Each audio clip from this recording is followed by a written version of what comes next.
Hey guys, what's up? 101 Cop CC here, and in this video I'm going to be doing a full in-depth review on Death Knight. This here that I have in front of me that I rolled this morning actually. Check out my previous video to see more on that.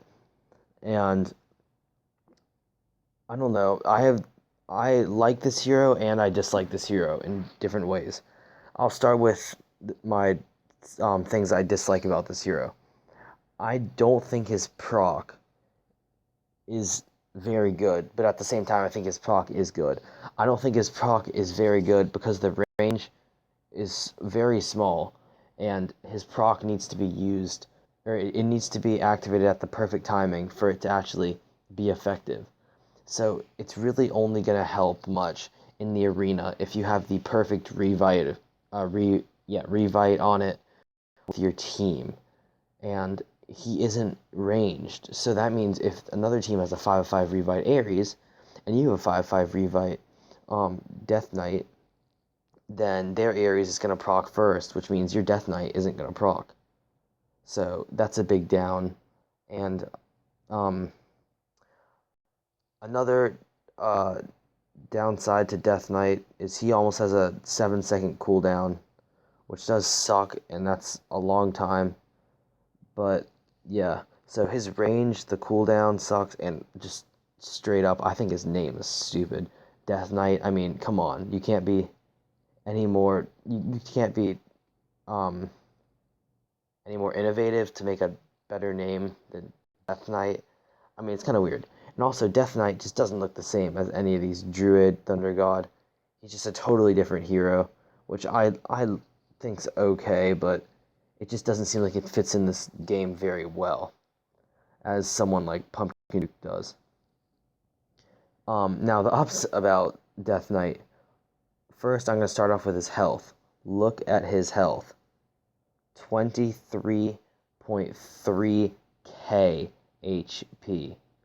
That is completely insane. He is level 67 right now. To put that in perspective, my Druid has 27.8k. Let's just say 28k HP at level 170, let's say.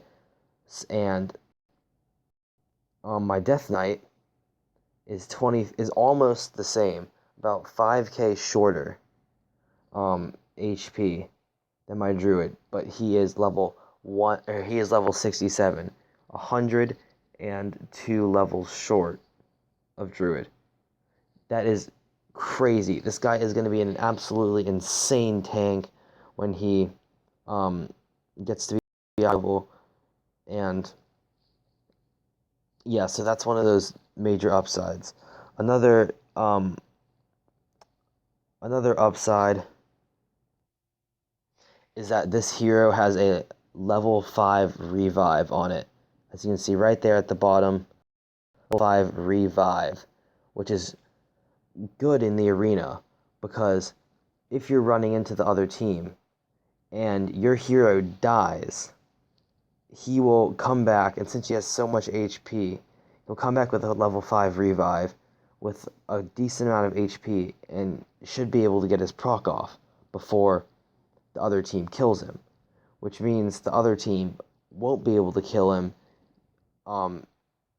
as easily because their Spirit Mage, Thunder God, whatever, it won't go off and won't affect them.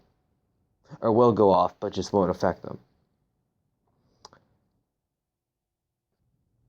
Another thing that I think is great about this hero is his cooldown right there. It's 6.8 seconds. It goes down by 0.3 seconds, I believe, each time you leveled up. Don't quote me on that. I'm not 100% positive. But the cool down every single time you level up his skill. So I believe it starts out at 8 seconds or 8.5 seconds. I'm not positive, but something like that. Alright, now I'm just going to hop into the arena just to maybe show you guys some gameplay with him. I'm not sure how well this will work because he is level 67. But just to get the general idea about what he does and stuff like that. Let's see, he's all the way down here. Right, there we go. So as you can see, they have an Ares. I don't believe he has a Revitalize, which is good, but he should still go off before mine, or before my Death Knight procs. We shall see. Yeah, he did. Death Knight got his proc off just a little bit too late, and as you can see, that didn't work out. So it is absolutely essential that on this hero you have a 5/5 Revite and something like a 3/5 Sprint Inscription, so he can get to the base before the other team's Ares does, because many people have 5/5 Revite Ares. As you can see there, I think he had a 4/5. So it's just absolutely essential, and I don't believe he is a hero to even be used if he doesn't have a 5/5 Revitalize. And that's pretty much it for this video. I just want to review the ups and downs about this hero and what he's good for and how basically picky of a hero he is. It needs to be set up perfectly, and it all needs to just align correctly for it to work.